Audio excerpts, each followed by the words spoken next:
if we were to switch over to the arms, are there any that jump out to you there? Well, I do like they project that the top three of the Mariners rotation has a pretty good chance to be sub 3.5 and 200 innings.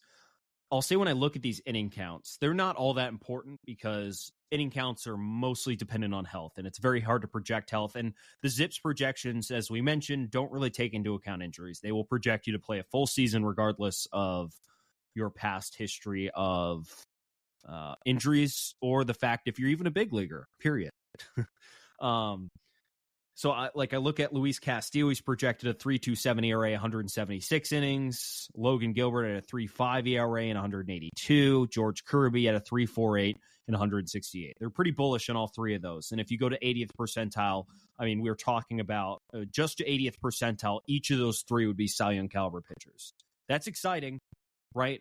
The odds yesterday, actually, when this post, it'll be on Wednesday, I did a short little video on our social media platforms about the Cy Young odds. Mariners have 3 of the top 9 in the odds, in the Vegas odds for the AL Cy Young this year.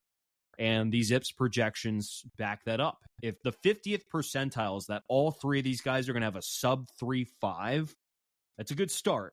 That's a good start on the way there. And when you're a Cy Young, you usually, like any major award, need to go up towards the 80th percentile or even higher. But what we're talking about when your 50th percentile is a 3.5 and nearly 180 innings, that's once you get to the 80th, 90th percentile, we're talking sub 3, 210 innings with a high strikeout rate. That usually wins you a Cy Young. And the Mariners have not 1, not 2, but 3 of them there at the top of the rotation. They cannot afford to waste this rotation. I'm not going to get sidetracked. I'm just thinking about it with seeing those Cy Young odds, seeing 3 guys in the top 9, knowing how good this rotation is. They just cannot afford to waste this opportunity. I really hope they go sign another bat. Anyway, I think they're lowballing George Kirby. I don't know. I get that the ZiPS projections are a little on the pessimistic side, but this still feels like he's being lowballed. They're projecting him. Which part? Kirby? Yeah. I feel like the WAR's low, and maybe that's because he doesn't strike a lot of guys out, but 3.4 projected F4, I don't know. I feel like he should be projected much closer to where Luis Castillo is at 4. And look, this is no knock on Logan Gilbert. Again, all 3 of those guys are phenomenal. I just am a little surprised Logan's projected F4 for the year is higher than Kirby's. I think that has a little bit to do with the innings. Logan is projected to throw more innings, and Logan's also projected to strike out more guys as well. Yes, right. More strikeouts as well. And both of those are factors in WAR. Yeah. And it's something that will hurt Kirby in his career as he's looking to accumulate WAR. You strike out more guys, your WAR will go up more than if you don't strike guys out. And that's unfortunate.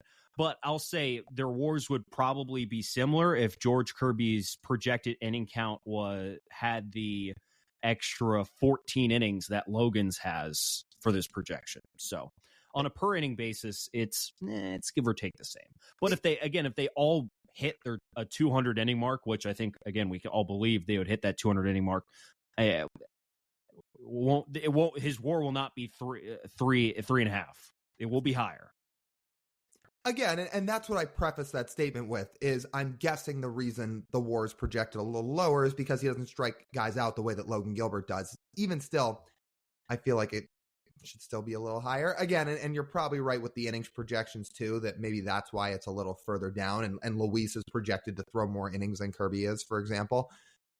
But you said it in that short form reactionary video that you did to those Cy Young odds. And again, for those of you who haven't seen it, you can go check it out on all our social platforms. You said it, and I'm going to reiterate it here. If George Kirby learns one more true out pitch, this guy can seriously win a Cy Young. He can win multiple. If he gets a true out pitch under his belt, you're talking about, I think that's why I'm so stuck on that 3.4 F WAR number. I feel like it is at any point in time now where Kirby could flip the switch and take that next step. It's been 2 full years for him now. I feel like year 3 is that time where you could see him really accelerate to the next level. And if he does that this year, that's kind of why I think 3.4 seems low. It's exciting. I want to look at the other two arms in the rotation, at least projected right now, off our conversation at the beginning of the podcast. But regardless, Bryce Miller and Brian Wu are projected in the rotation. I would say the ERA projections for both of them are, I would say, probably fair. They have Bryce Miller at a projected 3.88 ERA in about 140 innings. Brian Wu at a 4.11 ERA in 116 innings. I think the stuff of Brian Wu, as we've articulated, is better than a 4.11 ERA. I don't know if they anticipate he might struggle a little bit when he gets stretched out again and he gets towards the latter part of his season, especially because they only project him at 116 innings on the safer side. It doesn't help that in the minor leagues he also didn't throw that many innings, and that is baked into the fact he's only projected that many innings. So Brian Wu's going to throw a little bit more than that, and we anticipate he's going to pitch a little bit better than that, but they're taking a pretty modest approach at those two. I was a little surprised they had Miller projected so far ahead of Wu in terms of ERA. Bryce will almost definitely throw more innings. He's more stretched out than Wu is. He's thrown more innings in his professional career than Wu has. But I don't know. Like, Wu's another guy, and again, maybe I'm on all the hopium here, but it does not take an expert to see Wu's stuff and say, that guy has top of the rotation stuff. He has to put it together, but his profile says he can be a real top end starter. So I don't know if that's going to come in year 2, year 3, year 6. I don't know when.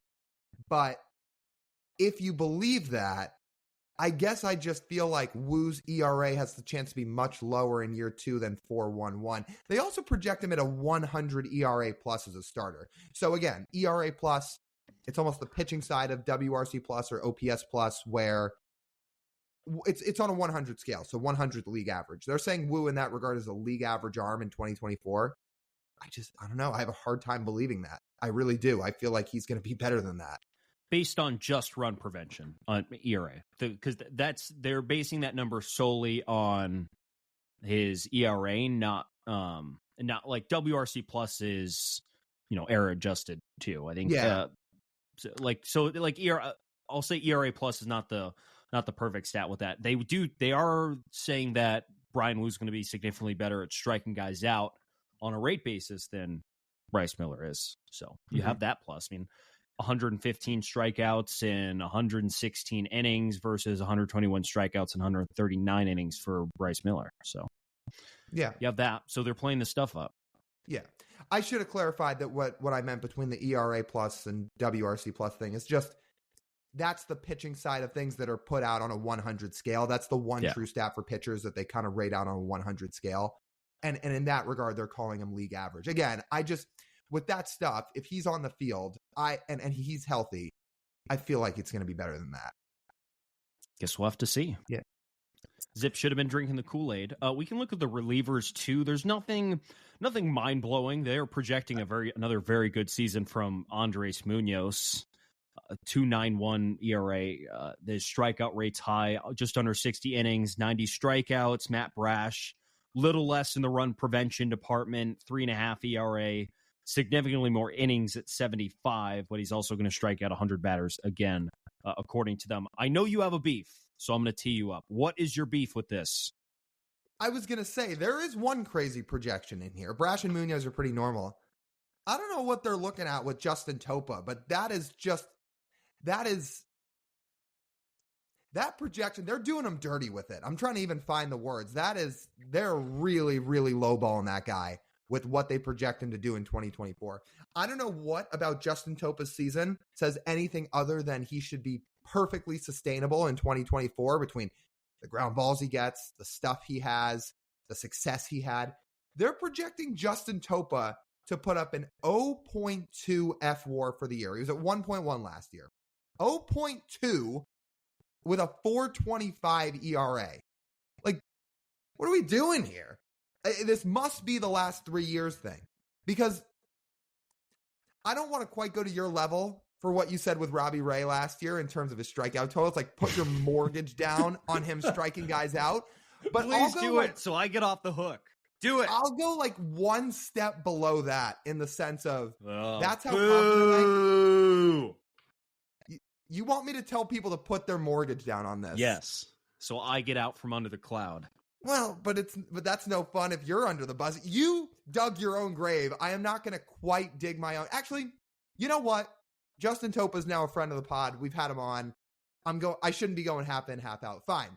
I would put my mortgage down on Justin Topa's not putting up a 4.25 ERA in 2024 with a 4.29 FIP. Is he going to be sub 3 again? We'll see. Again, like relievers are very fickle from year to year. But I think Justin Topa is going to have another really good year in 24. To see him dip that far down, I know some relievers that happens to them, and I'm not saying every single reliever in this Mariners bullpen will replicate the success they had in 23. But Topa specifically, I would be shocked if he had a down year like that. So I'm pretty surprised they're projecting him like that. By ERA plus, he's at 97. So they're saying he's below average in 2024. I think there's no way. You'll be pleased to know I did bookmark that. So, just so you know, just so we don't lose it. Okay. Well, if I'm wrong, and at the end of the year, he, for whatever reason, has a down year, we can circle back.